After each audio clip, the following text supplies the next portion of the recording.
So in today's video, I want to talk about how to keep going when the going gets tough. And what I'm going to do is I'm going to use an example of a current project that I'm actually in the process of working on building a second brain. Long story, but the point is that during this process, maybe about, I don't know, 15% of the way through, just guessing, there are lots of situations where it gets incredibly difficult, like really, really tough. And it's really, really easy to just kind of give up on the project because it gets difficult, it gets tough. And so I wanted to talk about that. Now, as I talk about this will probably sound very, very familiar. It'll be a recap of a lot of themes I've already covered, a lot of things being hopefully tied together, such as, putting things into bite-sized chunks and try to do strategic planning and, avoiding paralysis by analysis, and a whole bunch of other themes that I've already discussed. Now, in the past, I have used the term paralysis by analysis with my two video examples. Admittedly, I've used that as a very, very broad generalization and probably isn't an accurate representation of true paralysis by analysis. But I do hope that those videos, they touch upon a lot of themes that will be discussed actually in this video as well. So I do hope they do serve some value. Now, the reason I mention this, bringing up paralysis by analysis, I think not in all cases, but I think in a lot of cases, one of the root issues with either giving up or feeling overwhelmed or not making a decision, maybe the paralysis part, I think one of the root problems might stem from the fact that when the going gets tough, it's really easy to either not make a decision or just to give up entirely. And there is a balance. And what I mean by that is if you're starting a project and it does get really, really tough and you realize that there are other priorities in your life that are more important, then by all means, in that situation, in that circumstance, it may make sense to give up on the project. I don't want to discredit that. But I think oftentimes what happens is that there's still value in completing the project, and people may want to complete the project, but the only reason they're not completing the project or that they're giving up very early is because it is getting very difficult or getting very, very tough. So I don't have all the answers for you. You have to figure out yourself what you prioritize and what you really want and why you're doing all of this. But if you do find yourself in a situation where maybe you are not completing projects like you feel like you should or you want to, perhaps it is stemming from the fact that things are getting tough and you don't know how to deal with that. When you are in the analyzing phase, you're gathering in a ton of data. And the more data you gather, sometimes it's very difficult to parse out like what's the important information, what's the not so important information. Things can get very complicated very, very quickly. Things can get overwhelming. And at this stage, you may, as I said, just not pursue the project or give up. So as we go through this project that I am currently working on, you're going to see there are multiple stages where the going gets tough. And there are multiple stages where it would be very, very easy to give up on the project. Now, I haven't done that yet. I still value this project very much and I highly prioritize it. But I did want to talk about how I am trying to strategically set things up and making this something that I can continue moving forward with. Now, about 6 to 8 months ago, I've heard the term second brain, building a second brain thrown around on a couple of YouTube channels. And, it's always intrigued me to go down that rabbit hole. I definitely see use in building a second brain. But to be honest, I already had systems in place. We all have a second brain, so to speak. For me, it might be a Google Calendar, right? I would say like, okay, I know this event is coming up. Instead of trying to hold on to that thought and remember that, I immediately put it in Google Calendar, and then I just set up a reminder. And then that way, when I get the reminder, I've kind of like offloaded that information from my brain, so I don't really have to think about it. And so we all have these systems in place that basically act like a second brain for us, whether it would be notes that we're keeping or a Google Calendar or some kind of task management system. Now, the thing that I have been thinking about is I have realized that I can put better systems and workflows in place that hopefully enhance my current second brain. Right now, it feels very scattered. I have tons of services that I am using. I don't know exactly where all my information may be. I don't have a great system for retrieving information quickly. So I mentioned that I've been thinking about this for 6 to 8 months, and someone may look at this and be like, "Oh, see right there, you're off-putting this project." And to be honest, it was a very conscious decision because I already had systems in place. I did not have an urgency, and I wanted to take my time researching it and seeing if this is something that I really ultimately wanted to do. And essentially, there were two events. To save time, I'm not going to go through them, but basically, I could not retrieve the information that I wanted to retrieve in a timely fashion, and that was a little bit frustrating. And that was kind of what put me over the edge and was like, okay, yeah, like now I have a why and I have to figure this out. I need to do a better job with this. So let me do some research and let me try to figure this all out. Now, as I start looking into this, it quickly becomes overwhelming. People will tell you what software to pick and how to set all of this up, and you're going to learn about all these different systems. And you don't know what is good information, what is maybe not applicable to you. You don't even know your goals. It is overwhelming as you're gathering all of this data. And right here, a perfect example of where it would be very easy to be like, well, I've already got a system in place. It's good enough. I'm going to give up, or this is just too complicated. I'm not going to pursue this. And again, that may be a valid situation if you've already feel comfortable with your current systems. Then, maybe that's an appropriate response. For me, I knew that that was not the case. And so as it started getting tough, instead of just giving up, I had to figure out ways to keep moving forward. And so that's my first advice is whenever you come into the situation where things are getting tough, try to find these little wins of how you can move forward. So for me, it was just very, very simple. It was like, okay, I'm just going to make a list of maybe 10 things that I have questions about, and then I will try to solve, within a week or two. That's all I was going to do. And, for you, if 10 questions is too much, if that's too overwhelming, again, use my strategy of breaking it down. So maybe you would just ask 4 questions that you're looking to solve. Or maybe 2, whatever it takes to not try to be overwhelmed. But the main idea is that you want to try to move things forward. So I made a list of questions. And at the same time, I wanted to be strategic about this. Now, I love strategy. All right. So that's the thing. I love trying to employ as much strategy as possible. If you find strategy overwhelming, you may want to ignore this advice because I don't want strategy to hang you up. I don't want you looking for the perfect strategy where you don't move forward. But if you do like strategy and you don't get overwhelmed by it, in this particular case, what I did is I knew I wanted to evaluate some software to figure out like, okay, how do I want to set up my second brain? Where do I want to store this information? What's the game plan, right? And I wanted to evaluate that software in a real world situation. So one of the software recommendations that came up was Obsidian.md for Markdown. I'm not going to get into that in this video because that's a completely separate video. But the point is that there was no the entry into this software was like, it's free. And so it's like there is no cost except time to really kind of try out this software. So I said, okay, I'm going to start here.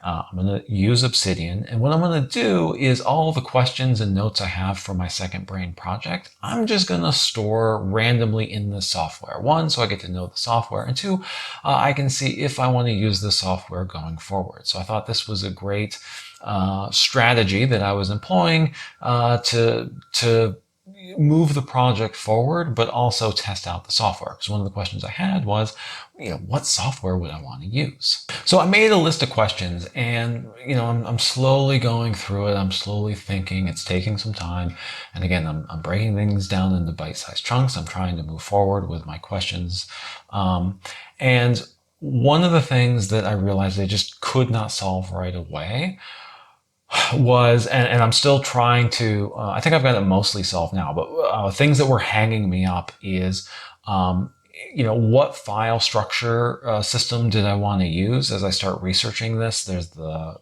Para method, P-A-R-A. There's the Johnny Decimal. There's the Zettelkasting system. There's all these crazy things that I never knew existed for just storing your information and some of the philosophies behind it. And it was overwhelming, and I didn't know which one I wanted to use and which one would be useful. And then the other thing too that I was trying to figure out is, where did I want to store my, I'm going to call them attachments. I think that's what Obsidian calls them. Basically, they're like PDF, JPEGs, anything that you want to reference within a note.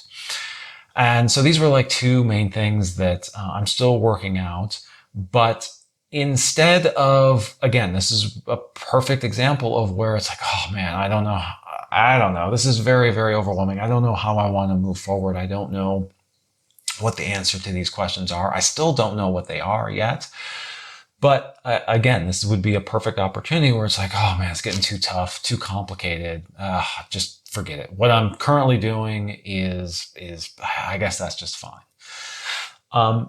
And that's not how I still want to keep the project moving forward. So I'm still experimenting with them. I put them on the back burner. And again, I asked the question, how can I move this project forward? And so what I decided is that, all right, out of the 4 or 3 file structure methods that I quickly rattled off in this video, I decided that I was going to give the Para, P-A-R-A method a try. And I'm going to start small. So again, using Obsidian as my example here, I decided that is how I'm going to set up the file structure in Obsidian as I'm taking notes to move the project forward. And I'm going to see how I like it. Now, one of the nice things about Obsidian is that it's so easy to move notes around, and so you don't feel locked in. So whatever decisions I am making, and again, this is one of the advantages of Obsidian that I'm finding, is that I don't feel held down, tied down to like, oh man, once I make this decision, that's it, I am locked in. I don't feel that way. So that is an advantage of the software. But the point is, I'm also trying it out in a small scale. I'm just trying it out with Obsidian. And then if I like this, then I can come up with a game plan to expand this even more. So I'm trying to be strategic. I'm trying to move this project forward. So any new note that I'm taking is going to reside for the time being now in Obsidian. All right, so that's a rule, that's a boundary that I have put in place. Now, if Obsidian fails me, if I decide I don't like it, I will then move those notes into whatever software I choose. So again, I'm trying to keep the scope as scalable and as small currently as I possibly can. So that way there's not like a huge, if this doesn't work out, there's not like a huge cost. I can quickly migrate to something else. I've also decided, because I don't have a lot of notes in Google Keep, that is the first project that I'm going to migrate out of Google Keep, my notes out of Google Keep, and put them in Obsidian. I've had issues with Google Keep. Google Keep is fantastic for capturing. It's great for anything that I'm trying to share, for example, with my wife and our grocery list. But aside from that, there are a lot of things that I just do not like about Google Keep in its current state. And so I don't have a ton of notes in there, maybe at most 300. And so I'm going to migrate out of Google Keep and put them in Obsidian. So again, I'm trying to gather information. I'm trying to move this project forward and find out, man, how difficult is it to move all of my data out? And I'm just looking at one aspect of my life. And then again, breaking things down into bite-sized chunks, I am also in the process of saying like, okay, every day I'm going to just move out 5 Google Keep notes. That's it. And if I have, 100 of them, it's basically, if I can do math real quick, what is that, 20 days, something like that? Yeah, 20 days. And so, so it might take me 20 days to move them out, but it's a very manageable and scalable time frame that I'm looking at. So again, I'm just breaking things down into bite-sized chunks. And if I like it, and if I like this file structure, maybe I will tackle Dropbox or Google Drive. And I'm also trying to figure out like what I want to keep in these other services. And so, again, I'm just trying to keep the project moving forward in a very manageable and scalable way. Now, another area where I'm going to try to be very strategic with is if I do decide to adopt this Para, P-A-R-A, man, I don't know how to pronounce this stuff, or how it's supposed to be pronounced. Anyway, if I am going to adopt that, let's say in Google Drive, I will so I've already set up the folders. I haven't moved anything yet, but if I am going to start moving things, I'm going to start it off slowly, and I'm going to use this, and I'm going to start moving the stuff that I use on a daily basis, right? So for example, for my job, every year I have to get a flu shot and I have to document it, right? It's just part of my job. So, I think like to find those quickly, that might be a folder that I would move into the Para folder structure system on Google Drive. So that way I have easy access. Or maybe it would be in Dropbox, right? Whatever I decide.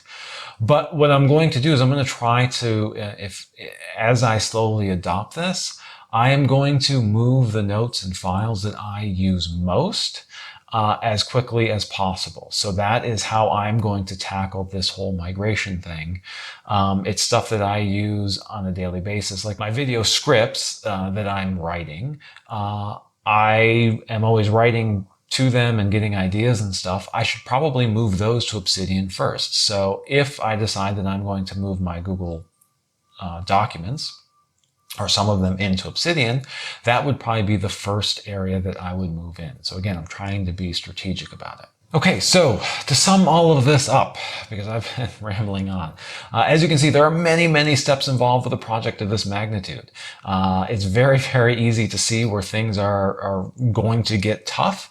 And again, the best advice I can give is just try to find a way to just keep moving forward, no matter how small it may seem. Just always try to keep moving forward. Again, if you prioritize this project that you are currently working on. Write things down. Another huge tip. Write down your plans, questions you may have, and all these things. And the reason you write them down is because then you can make them actionable. You can figure out like what matters and how we're going to make this actionable. Don't feel rushed unless it's a project that for whatever reason has high urgency. I'm lucky that this project does not have high urgency. I could see a lot of projects maybe being highly urgent, but this is not one of them. So because it isn't, you can take your time. Now, I do caution you, don't take so much time that you never move forward. So the idea is that you're going to take your time, but try to keep moving forward.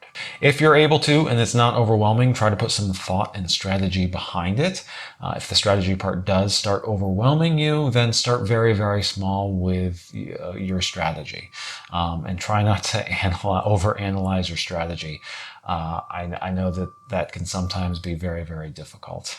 Start small. As you noticed, I did not be like, yeah, great, I'm going to use the Para file structure method and I'm immediately switching everything overnight. No. It's not like that. I'm starting very small. I'm making sure that this is where I want to go.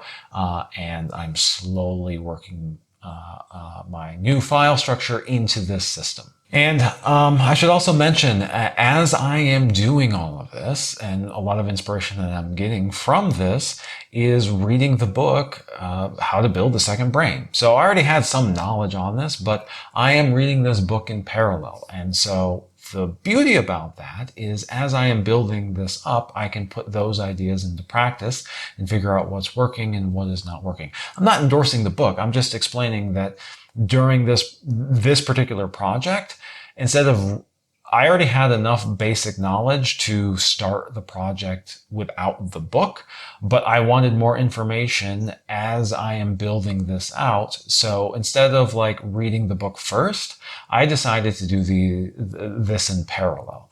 And so that way, as the book makes a suggestion, and if I think that like, oh, maybe that's a decent idea, I can immediately implement that. My philosophy in life is get things done, right? That's kind of my ethos.